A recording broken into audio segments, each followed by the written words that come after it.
Baik, selamat pagi, Prof, dokter, senior, dan rekan-rekan sekalian. Pada kesempatan kali ini, saya akan membawakan topik mengenai anatomi dari central nervous system. Untuk presentasi kali ini, saya tidak terlalu membahas mengenai surgical anatomy, namun yang saya bahas adalah anatomi secara umum. Pertama, dari yang saya akan bahas adalah cerebrum atau otak besar. Prinsipnya itu kita tahu ya ada namanya lateral surface dari otak, ada yang namanya medial surface, dan ada namanya basal surface. Untuk lateral surface itu adalah gambar yang saya tunjukkan di kursor ini. Kelihatan ya? Adalah gambar yang ditunjukkan di kursor ini, itu adalah penampang lateral dari otak yang sering kita lihat. Kemudian gambar yang sebelah kanan ini adalah gambar dari, medial surface dari otak itu sendiri. Tentunya ada struktur-struktur yang tidak kelihatan di lateral, misalnya di sini kelihatan adanya corpus callosum, ada ventricle, ada, diencephalon, dan lain-lain. Kemudian ada juga namanya basal surface, yaitu bagian basal dari, otak tersebut. Misalnya, basal surface dari frontal misalnya, kurang lebih ada di bawah sini, ini nggak terlalu kelihatan dari gambar yang saya tampilkan nggak terlalu kelihatan. Kurang lebih basal surface itu adalah bagian basalnya, kurang lebih di bagian bawahnya di sini. Itu dari frontal, kalau dari temporal juga bagian basal itu ada di bagian bawahnya di sini. Kemudian dari lateral surface ini kita dapat melihat adanya lobus-lobus dan sulcus-sulcus utama. Di mana kita ketahui ada 4 lobus, ada lobus frontal, parietal, temporal, dan occipital. Namun di beberapa literatur ada juga yang menyebutkan bahwa otak itu ada 5 lobus. Lobus tambahan itu adalah lobus insula. Namun dari beberapa literatur yang saya baca sih kebanyakan masih membagi menjadi 4 lobus, yaitu lobus frontal, parietal, temporal, dan occipital. Dan juga ada sulcus-sulcus yang penting, misalnya ada sulcus sentral, sulcus lateralis, parieto-occipital sulcus, dan ada sulcus calcarina. Jadi prinsipnya sulcus-sulcus ini penting untuk kita tahu kira-kira batas-batas dari lobus-lobus itu sendiri. Misalnya kalau dari gambar yang sebelah kiri ini kita lihat, kita tahu mungkin di bagian sini ini adalah lobus frontal, tapi sampai mana sih? Nah, itu kita nggak tahu. Dan inilah perannya dari sulcus-sulcus ini. Nah, ini contohnya dari lateral surface misalnya, patokannya ini adalah central sulcus. Di anterior dari central sulcus itu adalah lobus frontal. Di posteriornya itu baru mulai lobus parietal. Batas lobus parietal itu dibentuk dari sulcus parieto-occipital yang ada di sini. Kalau dari gambar yang ini, sulcus parieto-occipital itu ada sekitar sini. Itulah batas dari lobus parietal. Nah, kemudian dari mana sih batas antara lobus frontal, parietal, dan temporal lobe? Tentu saja kita lihat di sini ada sulcus yang besar, yaitu sulcus lateralis, yaitulah yang memisahkan antara temporal lobe dan frontal dan parietal. Dan ada juga batas set temporal itu sampai mana sih? Batasnya itu, kita dapat membuat garis khayal dari sulcus lateralis di bagian posterior ini, kita tarik garis lurus khayal dari sulcus parieto-occipital. Di sanalah batas dari lobus temporal. Nah, itulah pentingnya si sulcus-sulcus ini. Kemudian pada permukaan medial, dari otak, kita bisa lihat di sini bahwa sulcus centralisnya itu, dia tuh menyambung sampai bagian medial dari otak. Di anteriornya itu adalah frontal lobe, di posteriornya itu adalah parietal lobe. Kemudian kita juga lihat di sini dari sulcus parieto-occipital yang ada di lateral ini, dia tuh nyambung ke medial surface-nya. Dan di mana sulcus parieto-occipital ini bersama sulcus calcarina itu merupakan penanda dari lobus occipital yang nanti penting untuk proses visual. Kemudian kita bahas satu per satu. Untuk frontal lobe sendiri, di mana frontal lobe sendiri itu terdiri dari 4 gyrus, yaitu yang pertama gyrus presentral yang ada di sini, yaitu di anterior dari sulcus sentral itu adalah gyrus presentral. Kemudian untuk frontal lobe-nya sendiri itu dibagi menjadi 3, ada superior frontal gyrus, ada middle, ada inferior. Di mana superior dan middle itu dipisahkan oleh, sulcus yaitu superior frontal sulcus, dan dari middle ke inferior itu dipisahkan melalui sulcus frontalis inferior. Untuk lobus inferior dari frontal ini memiliki peranan yang penting, sebenarnya semua penting, tapi ini yang umum-umum saja yang saya jelaskan. Di inferior frontal gyrus ini terdapat ada bagian pars opercularis, pars orbitalis, dan pars triangularis. Di mana pars opercularis dan pars triangularis ini berperan penting di untuk pusat bicara atau broca. Kemudian tentunya juga ada presental gyrus di sini, ini juga penting sebagai primary motor cortex. Kemudian untuk parietal lobe itu terdiri dari 2 sulcus dan 3 gyrus, yaitu gyrus pertama itu adalah gyrus poscentral, yaitu terletak di posterior dari central sulcus. Kemudian ada gyrus parietal superior dan gyrus parietal inferior yang dipisahkan dipisahkan oleh sulcus intraparietal, di mana yang inferior parietal lobe ini ada bagian-bagiannya gyrus supramarginal dan gyrus angularis yang nanti berperan penting bersama pusat bicara asosiasi atau area wernickel untuk mengkoordinasikan proses bicara. Kemudian untuk temporal lobe sendiri itu terdiri dari 3 gyrus dan 2 sulcus, yaitu gyrus pertama itu adalah superior temporal gyrus, kemudian ada middle temporal gyrus, dan ada inferior temporal gyrus. Di mana gyrus-gyrus ini dibagi oleh 2 sulcus, yaitu superior temporal sulcus dan ada inferior temporal sulcus. Itu fungsi-fungsinya ya, kalau misalnya STG ini penting untuk primary auditory cortex, kalau yang middle ini untuk auditory dan somatosensorik, dan ada juga peran di visual pathway di sana. Kemudian untuk inferior itu juga berperan di visual asosiasi. Kemudian untuk occipital lobe itu terdiri dari 2 gyrus dan 2 sulcus, yaitu dari gyrus itu ada superior occipital gyrus dan ada middle occipital gyrus, di mana itu dipisahkan melalui sulcus intraoccipital dan sulcus inferior occipital. Nah, tadi merupakan gambar skematik yang saya tampilkan. Nah, kalau ini adalah gambar penampang langsung dari otak manusia, dan kita bisa lihat di sini, ini adalah sulcus sentral, di anteriornya itu ada frontal lobe, di mana frontal lobe itu dibagi menjadi 3, yaitu dibagi menjadi 4, yaitu ada gyrus presentral, ada gyrus superior frontal, ada middle frontal, dan inferior frontal. Dari inferior frontal ini ada bagian-bagiannya, ada pars triangularis, pars opercularis, dan pars orbitalis. Kemudian kita lihat di sini ada sulcus yang besar, ini ada sulcus lateralis yang nantinya akan memisahkan antara temporal lobe dan frontal dan parietal. Di sini kita lihat, di sini ada sulcus parieto-occipital yang nanti akan yang menentukan batas dari occipital lobe-nya.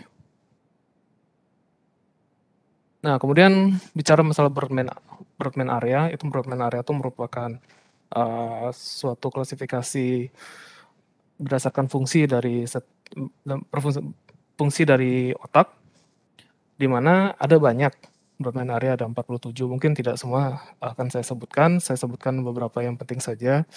Misalnya di lobus frontal itu ada area-area Brodmann yang penting, misalnya itu ada area Brodmann 4, itu berfungsi sebagai primary motor cortex, area 6 itu sebagai asosiasi, kemudian area 8 itu sebagai frontal eye field, dia itu nanti berperan misalnya kita melihat mobil yang sedang bergerak, kita lihat mobilnya itu kita ikuti sampai pergerakan leher, nah itu perannya itu di area Brodmann 8 sendiri.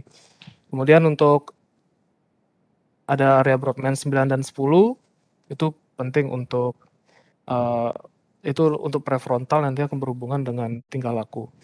Kemudian yang tidak kalah penting juga di sini ada area Broca, area 44 di inferior frontal gyrus.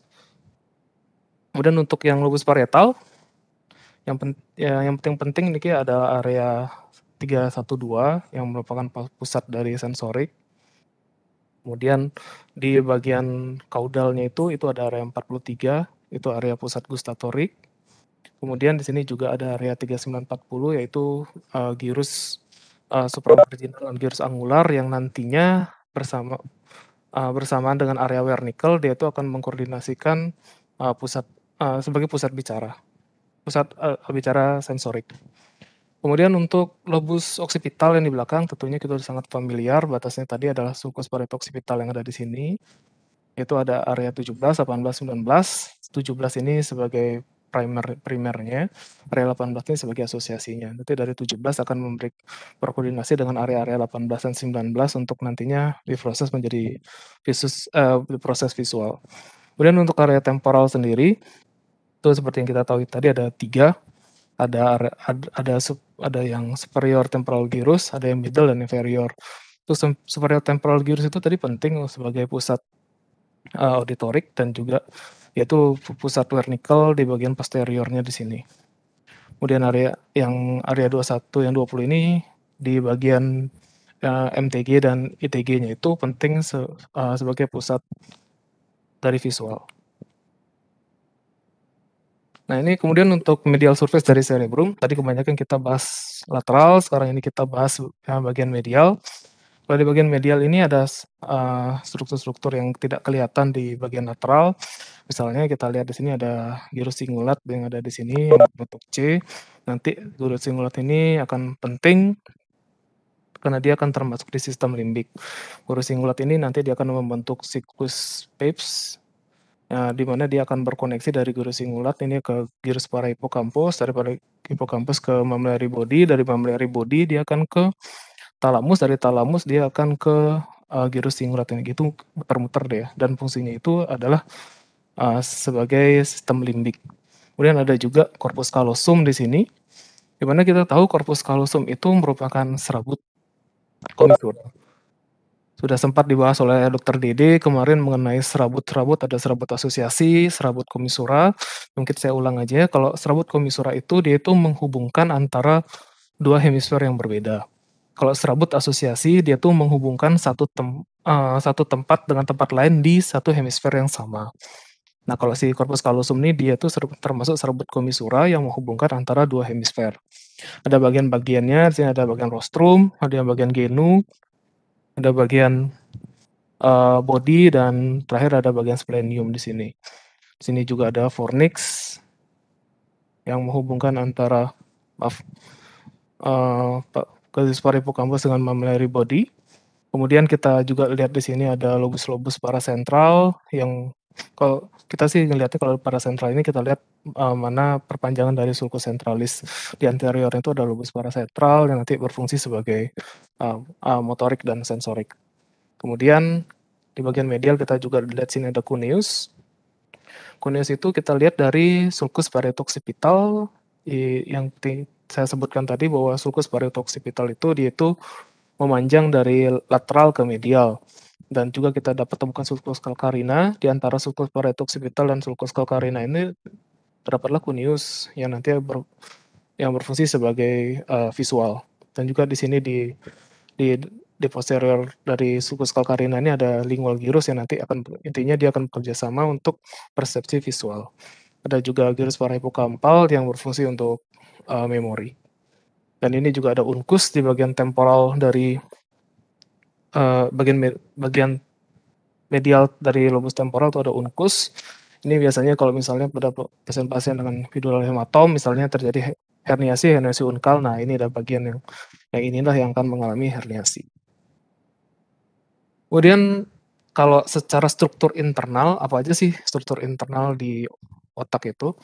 Nah, struktur internalnya tuh satu misalnya terkait serabut-serabut asosiasi yang tadi udah saya sebutkan, misalnya tadi corpus callosum, kemudian ada sistem ventricle, dan ada basal ganglia, dan ada juga diencephalon di sini.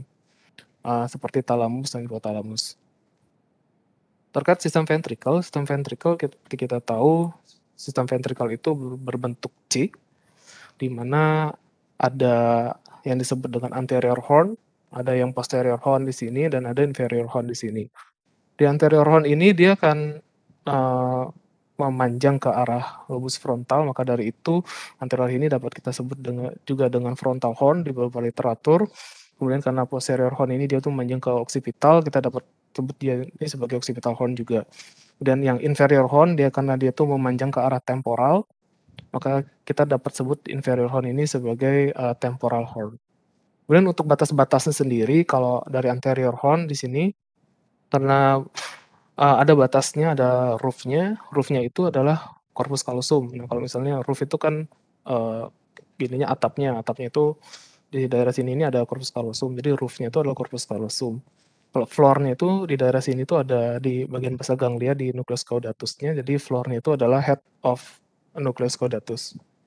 Kemudian untuk middle wall-nya itu kalau kita lihat gambar yang di sini, itu lateral, ini medial, di medialnya ini ada septum pellucidum, itulah batas dari anterior horn-nya.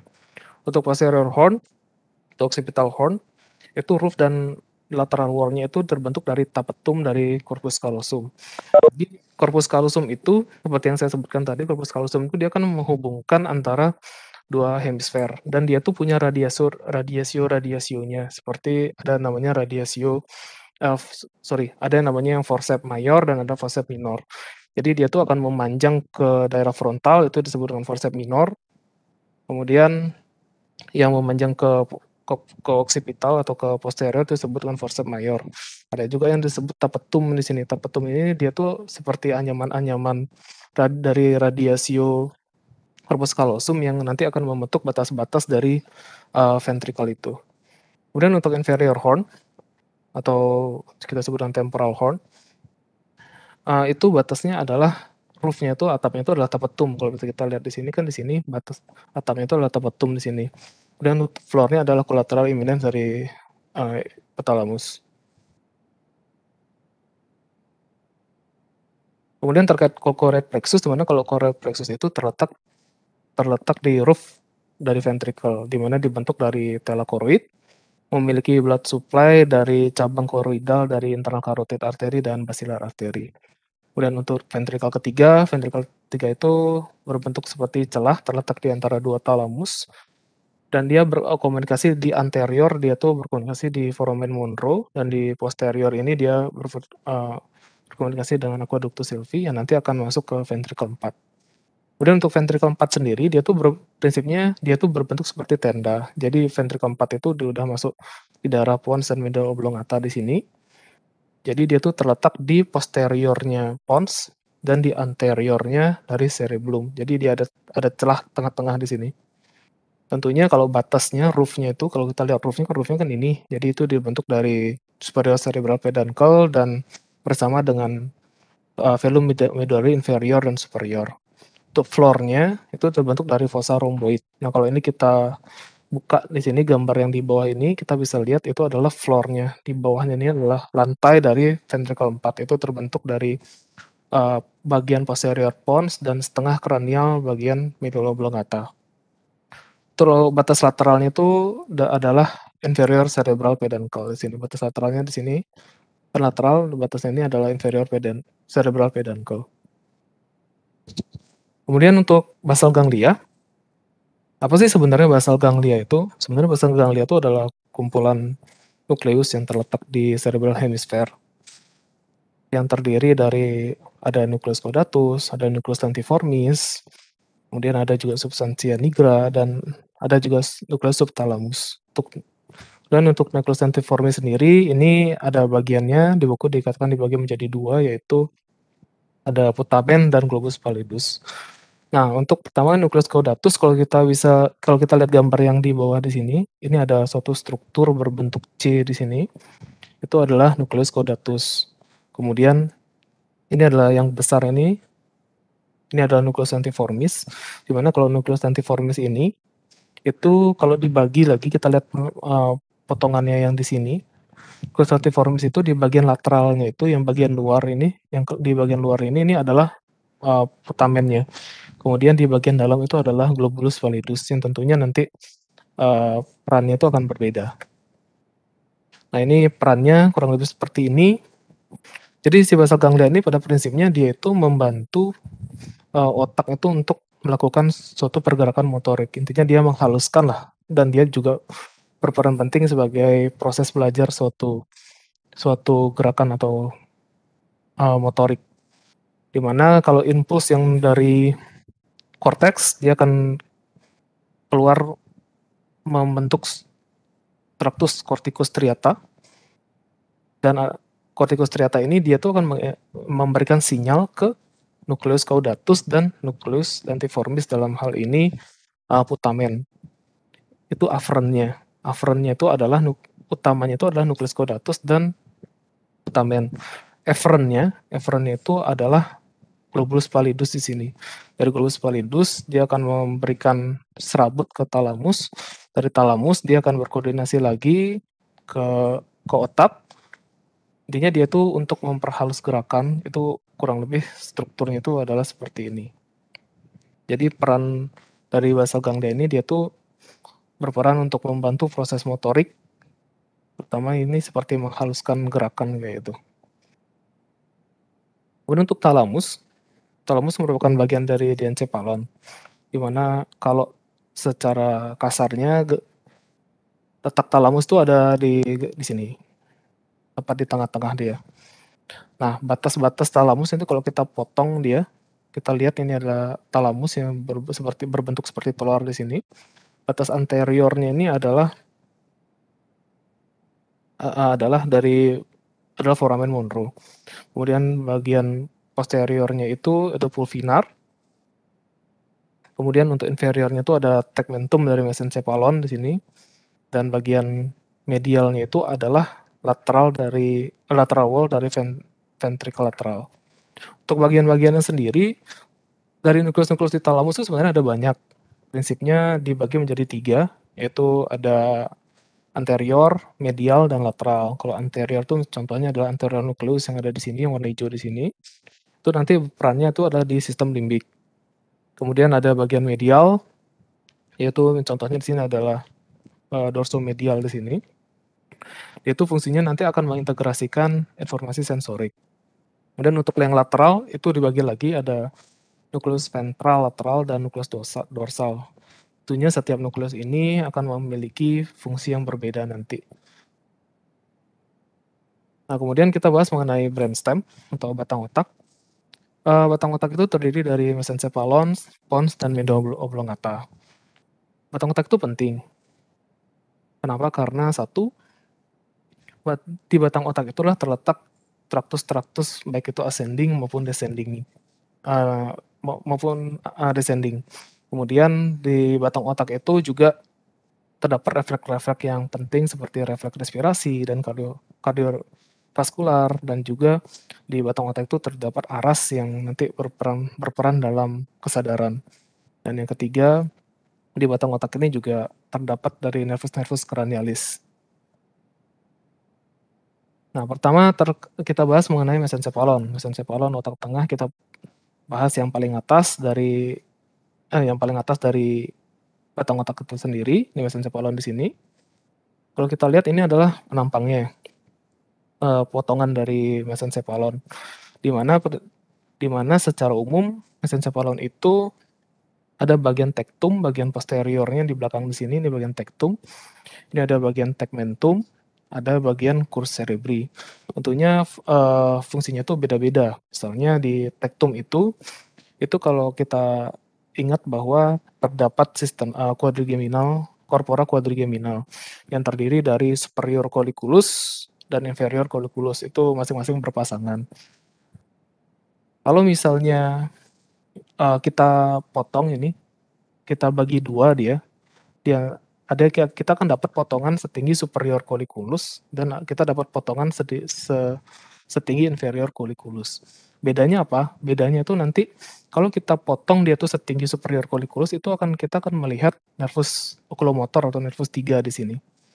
Kalau yang bawahan setinggi inferior colliculus, itu akan kita dapat nervus 4 atau benar nervus 4.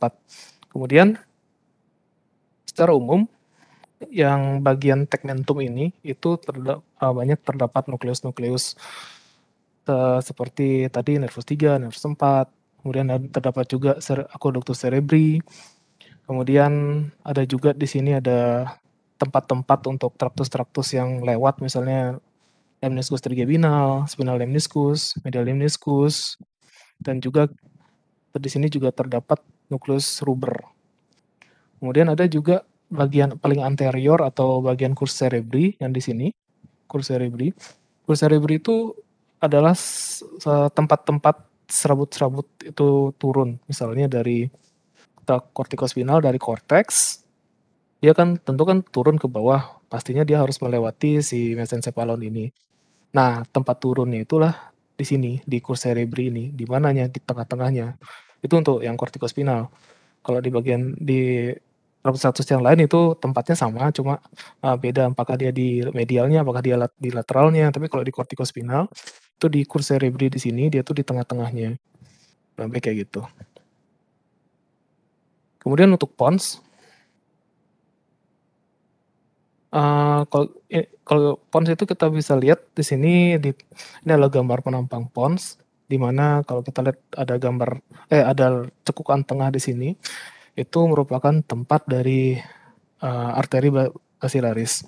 Kemudian kalau kita lihat di bagian, eee, di bagian lateralnya, itu ada penonjolan dari nervus 7, di mana yang ada bagian yang besar, ada yang kecil, maaf, nervus 5.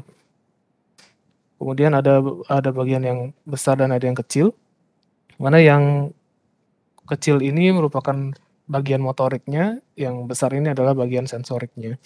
Dan kalau kita lihat juga di junction antara pons dan medulla oblongata di sini, itu adalah tempat keluarnya nervus cranialis. Ini ada nervus cranialis 6, dan nervus cranialis 7, dan ada nervus cranialis 8. Kemudian pons ini dia tuh adalah sebagai jembatan yang menghubungkan antara dua hemisfer cerebellum. Mana kalau kita lihat di tengah-tengah pons ini kalau kita lihat penampangnya dia tuh traktus itu berjalan di sini, di tengah-tengah sini. Seperti traktus kortikospinal di sini, dia tuh berjalan di sini. Dan kalau kita lihat penampang yang secara potongan ini, letak nukleusnya, itu karena ini adalah ventricle 4, kita lihat tepat di setelah ventricle 4 itu ada nervus 6, di anteriornya ada nervus 7. Dari nervus 7 dia akan melingkari nervus 6 sebelum dia menuju ke anterior, maaf. Yang nantinya kalau di bagian posterior itu dia akan kelihatan membentuk suatu tonjolan atau disebut dengan colliculus facialis. Kemudian ada juga di sini,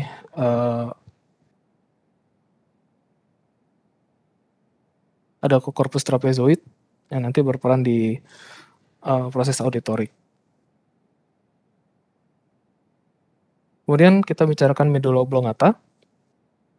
Medulla oblongata, merupakan bagian yang batang otak yang paling bawah, di bawahnya pons, di mana kalau kita lihat penampang anteriornya ini, kita dapatkan ada visura di bagian tengah atau disebut juga dengan visura mediana anterior.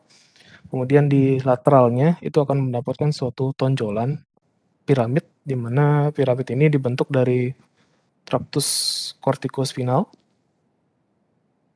Kemudian di antara di lateral piramis itu akan ada namanya oliva. Oliva ini tonjolan-tonjolan ini dibentuk dari, nucleus olivaris inferior.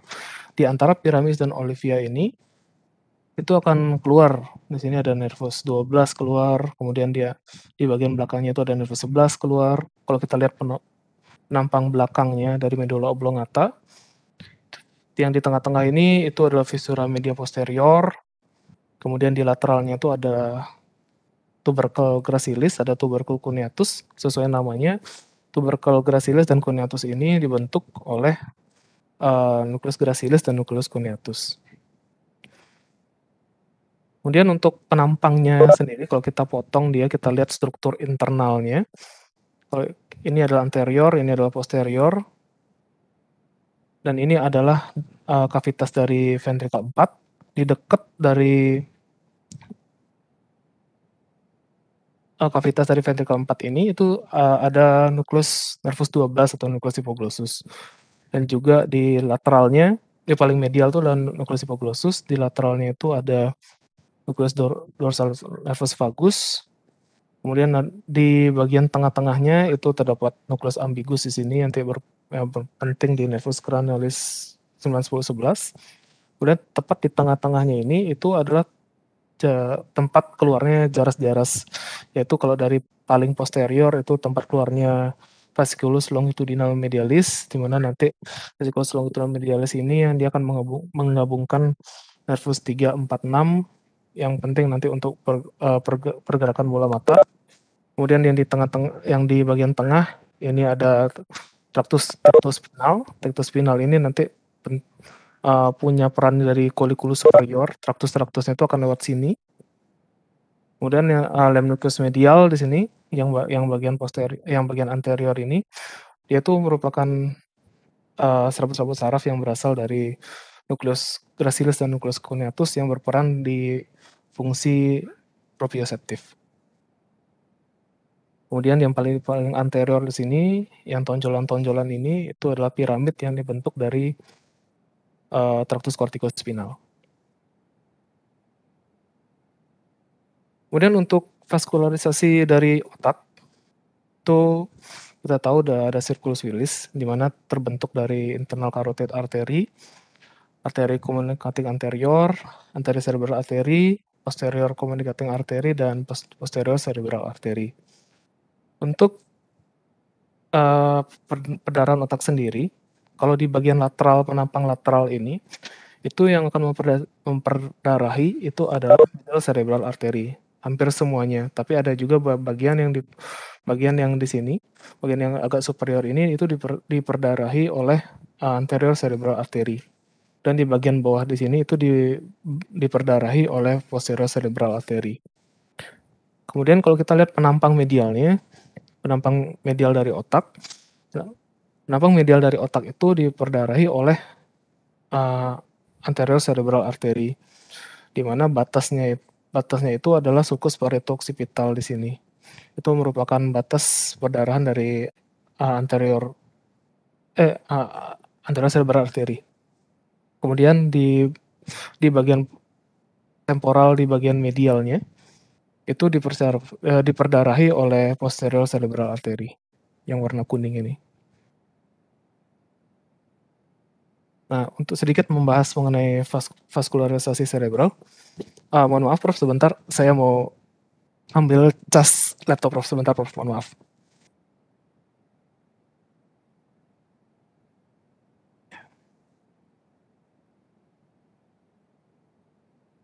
Baik, izin melanjutkan. Terkait vaskularisasi cerebral, yang pertama akan saya bahas itu adalah anterior cerebral artery, di mana anterior cerebral artery itu ada dibagi menjadi segmen A1, A2, A3, A4.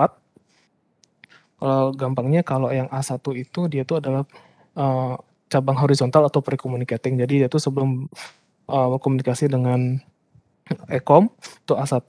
Kemudian yang A2 itu setelah dia melakukan communicating, dan itu A2. Bagian distal itu bagian yang kurang lebih di sini di perikalosal, dan A4 itulah cabang korteks. Nah, kalau misalnya yang mungkin di highlight itu mungkin cabang A1, di mana nanti dia akan memberikan perdarahan pada dasar ganglia, yaitu di arteri medial lenticulus striata yang akan memperdarahi globulus pallidus dan medial portion dari putamen. Dan A1 ini juga akan membentuk cabang recurrent artery of Heubner yang nanti akan memperdarahi salah satunya adalah head of nucleus caudatus. Nah, kalau kita lihat di sini, ini A1, kemudian A2 post communicating, dia akan membentuk cabang yaitu frontopolar artery dan orbitofrontal. Kemudian dari A3 di sini dia itu di perikalosal artery, dilekukan dari corpus callosumnya.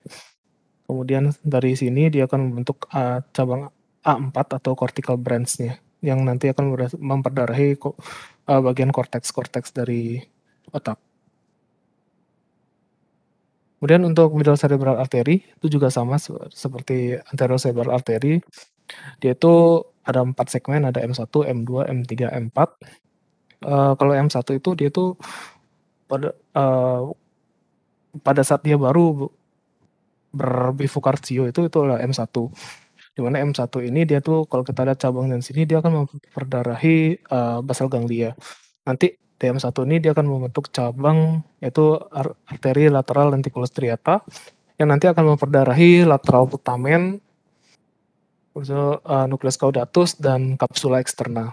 Kemudian kalau cabang M2 itu jalannya itu sudah mulai jalan dari Sylvian Fisher sampai nanti apex, sampai batasnya itu adalah nanti di apex dari Sylvian Fisher. Setelah itu barulah kita sebut M3 atau pars opercularis. Setelah itu baru masuk ke cortical brachia atau M4. Dan untuk posterior cerebral artery itu juga ada 4 segmen, ada P1 sampai P4. Ini cukup gampang ngafalinnya karena kita cukup ingat nama sisternanya saja. Misalnya P1 precommunicating atau mesencephalic segment, nanti kan di sini mesencephalon. Terus itu dia berjalan ke posterior, di sini kan ada sisterna ambien. Habis sisterna ambien ketemu sisterna quadrigeminal, itu P3. Habis dari P3 itu dia tuh kan ke belakang lagi, ini kan sulcus calcarina, berarti di sinilah P4-nya. Tuh. Kemudian terkait spinal cord, di mana kita tahu untuk vertebral column itu terdiri dari 33 vertebra, yang terdiri dari 7 cervical, 12 thorax, 5 lumbar, dan 5 sacral, dan 4 coccyx. Sedangkan untuk spinal cord sendiri itu terdiri dari 8 segmen cervical, 12 thorax, 5 lumbar, 5 sacral, dan 1 coccyx. Dimana kalau pada spinal cord itu di bagian cervical dia akan membentuk suatu pelebaran atau kita sebut dengan cervical enlargement yang nantinya dia akan membentuk plexus brachialis. Kemudian juga terdapat lumbar enlargement di sini yang nanti akan membentuk plexus lumbosacral. Nah, strukturnya itu bagaimana sih? Nah, kalau kita lihat penampang potongan dari spinal cord itu ada pembagiannya. Ada grup anterior, grup posterior, dan ada grup lateral. Untuk grup anterior dari anterior great column itu ada grup medial di sini. Ini anterior, ini posterior. Itu ada bagiannya lagi, ada bagian medial di sini. Ada bagian medial, ada bagian lateral, ada bagian sentral. Fungsinya tentunya beda-beda. Kalau yang misalnya medial ini, dia itu dikatakan menginervasi otot-otot skeletal pada leher dan badan, termasuk interkostal dan otot-otot abdomen. Kemudian untuk yang lateral group di sini, dia itu akan menginervasi otot-otot skeletal dari ekstremitas. Kemudian untuk yang sentral sini, ini dikatakan menginervasi dari diafragma. Kemudian untuk posterior gray column nerve cell group atau grup-grup sel yang ada di posterior column, ini anterior dan posterior, itu juga ada bagiannya, ada 4. Yang pertama ada substantia gelatinosa, ada nucleus proprius yang mungkin nggak kelihatan di sini, dan ada nucleus dorsalis, dan ada yang keempat itu adalah nucleus visceral afferent. Kalau yang posterior gray column ini walaupun dia tuh ada 4 grup, tapi hanya dua grup saja yang ada di hampir seluruh dari spinal cord. 2 lagi itu hanya ada di bagian torak dan lumbar. Yang grup substantia gelatinosa dan nucleus proprius ini dia tuh ada di seluruh segmen medulla spinalis. Sedangkan dari nucleus dorsalis ini dia itu adanya di bagian toraks dan lumbar saja. Kemudian yang kemudian terkait substantia gelatinosa group, di mana kalau kita lihat di sini adalah grup substantia gelatinosa. Di mana substansia gelatinosa ini dia tuh akan menerima impuls dari nyeri, raba, suhu dari posterior root di sini. Nah, jadi sebenarnya substansia gelatinosa ini merupakan salah satu tract yang saya contohkan misalnya tractus spinothalamicus lateralis. Nah, ini merupakan salah satu track-nya. Jadi kalau saya analogikan, kalau misalnya kita mau jalan dari Denpasar ke Jimbaran, ya kita taunya itu tuh adalah tractus spinothalamicus lateralis. Tapi kita nggak tahu track-nya yang kita lewatin di mana. Apakah mau lewat sini kah? Apakah mau lewat Sesetan kah? Nah, kalau si substansia gelatinosa ini, dia itu merupakan salah satu track yang dilewati oleh tractus spinothalamicus lateralis. Atau nanti akan ada istilahnya neuron order tingkat 1, tingkat 2, dan tingkat 3. Nah, saya contohin misalnya dari tractus spinothalamius lateralis, dia kan masuk impuls dari sini, dari posterior. Dia akan bersinap di substantia gelatinosa di sini. Si yang membawa impuls dari raba suhu itu dia akan bersinap di sini. Nanti dia akan dari sini nih dia akan menyilang. Dia akan menyilang ke bagian kontralateral, barulah di sekitar sini di bagian lateral dari spinal cord itu, barulah dia naik ke atas. Dari naik ke atas ini barulah dia sampai ke talamus di nucleus ventralis posterolateral, barulah dia nanti ke cortex. Jadi itu ini hanyalah track-nya dia, track dari tractus spinothalamicusnya. Gitu juga misalnya nucleus dorsalis of Clarke. Ini mungkin di sini nggak ada, tapi kurang lebih lokasinya tuh di bagian anterior dari nucleus proprius. Dan si nucleus Clarke ini dia tuh penting untuk proprioceptif, yang nantinya dia akan membentuk tractus spinocerebral anterior dan tractus spinocerebral posterior. Nanti tracknya itu adalah ketika ada impuls yang bawa proprioceptif, itu dia akan connect ke nucleus dorsalis ini. Nanti akan dibagi ada spinocerebral anterior dan posterior. Kalau anterior dia kebanyakan menyilang, nanti dia akan menyilang kurang lebih di bagian sini, di bagian lateralnya. Barulah dia naik ke atas, nanti masuk ke pedunculus cerebralis inferior, superior, yang kontralateral.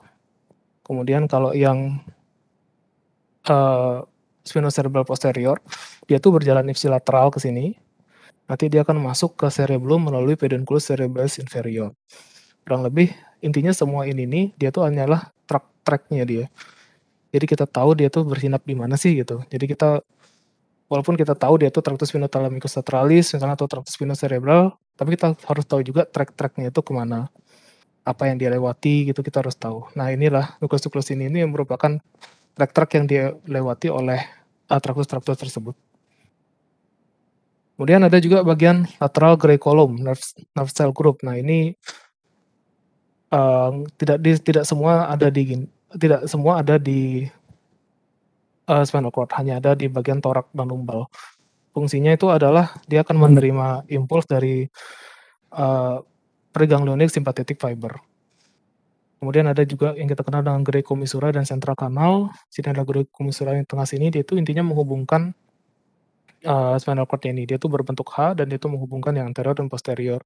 Di tengahnya ada central canal, di mana dia itu kalau dia di bagian anterior, di bagian superiornya dia akan memiliki hubungan dengan ventricle 4, dan di bawahnya itu di bagian caudalnya secara inferior dia akan membentuk hubungan di conus medullaris. Nah, ini merupakan tadi kita membahas nukleusnya, sekarang kita membahas track-nya. Kurang lebih seperti ini, mungkin tidak semua akan saya bahas karena nanti mungkin akan ada sesi yang lebih spesifik mengenai ini. Saya akan bahas yang beberapa saja. Yang pertama, ini adalah gambaran spinal cord. Ini adalah ada bagian anterior, posterior, dan lateral. Misalnya kalau di anterior itu ada tempat lewatnya tractus anterior corticospinal, ada tictospinal, dan ada vestibulospinal.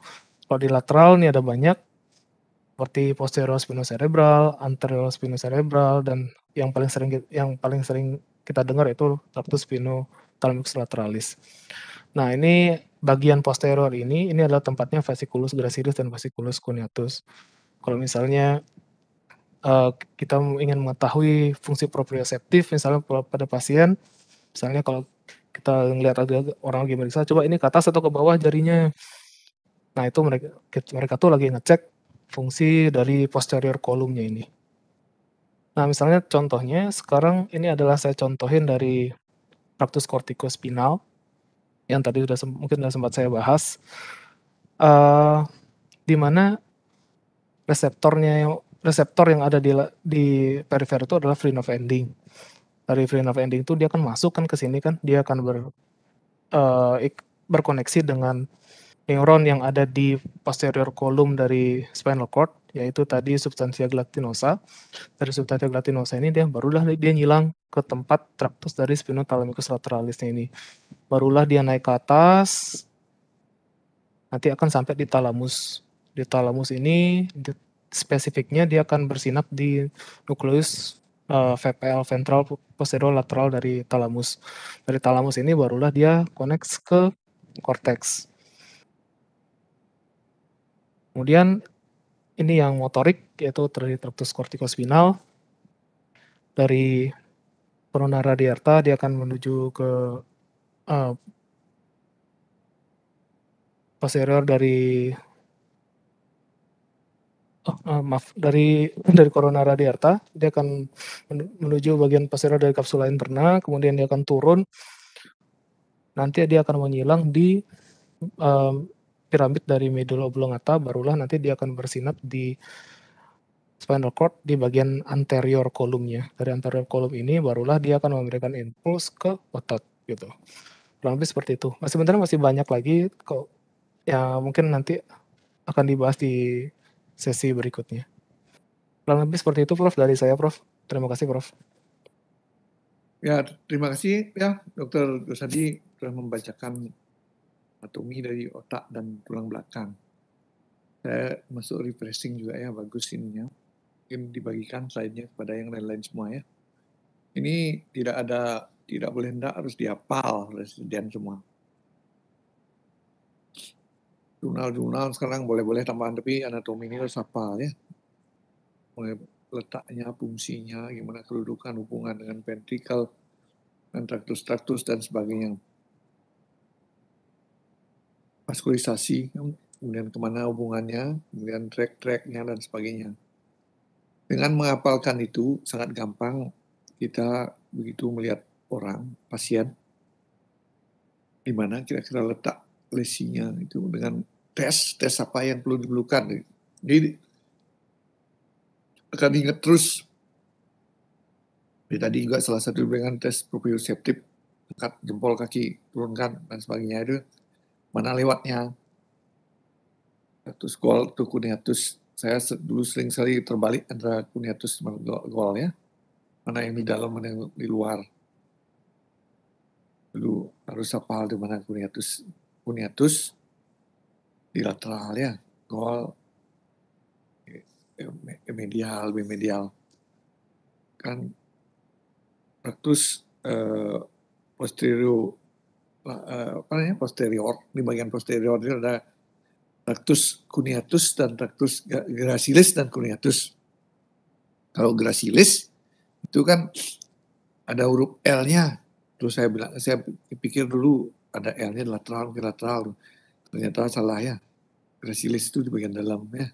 Kemudian cuneatusnya di luar. Itu harus dihafalkan. Kemudian ada satu lagi pertanyaan untuk Gosadi ya. Kadang-kadang nyeri suhu, traktus spinothalamikus, dia nyerinya masuk ke cornu anterior ya, cornu posterior, substantia gelatinosa, kemudian dia menyeberang ke kontralateral ke traktus spinothalamikus. Ada juga yang menyeberangnya bukan kontralateral, ipsilateral, tapi naik satu tingkat, tidak sampai ke thalamikus intersegmentalis ya. Naik ke lumbal, naik ke misalnya di bawah, naik ke lumbal, naik ke atasnya atau ke bawahnya, turun, itu bisa. Traktus apa namanya itu? Apa namanya jelas-jelas itu Dokter Gosadi? Yang memberikan Prof yang nyeri raba suhu atau nyeri raba suhu yang harusnya kan thalamikus, ada yang segmental atasnya atau bawahnya dan sebagainya. Posterior Lissauer bukan Prof? Ya betul ya, Lissauer itu penting ya.